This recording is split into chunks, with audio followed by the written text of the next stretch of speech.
आपण पाहत आहात सत्यदर्शन न्यूज।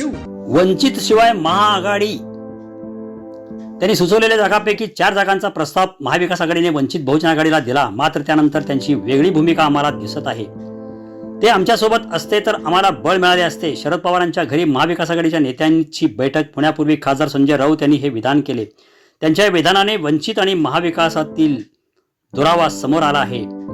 त्यामुळे आता महाविकास आघाडी वंचितासाठी चर्चेची दारं खुली ठेवून त्या अनुषंगाने जागा वाटप निश्चित करणार असल्याची माहिती सूत्रांनी दिली। महाविकास आघाडीच्या जागा वाटप वंचित बहुजन आघाडीमुळे धडकडले आहे, पण पहिल्या टप्प्यातील मतदान महिनाभरावर आलेले असून आता महाविकास आघाडीने वंचित बहुजन आघाडीशिवाय पुढे जाण्याची भूमिका घेतल्याचे दिसत आहे। प्रकाश आंबेडकरांनी सातत्याने वेगवेगळ्या मागण्या आणि भूमिका घेतल्याने महाविकास आघाडीची अडचण झाली।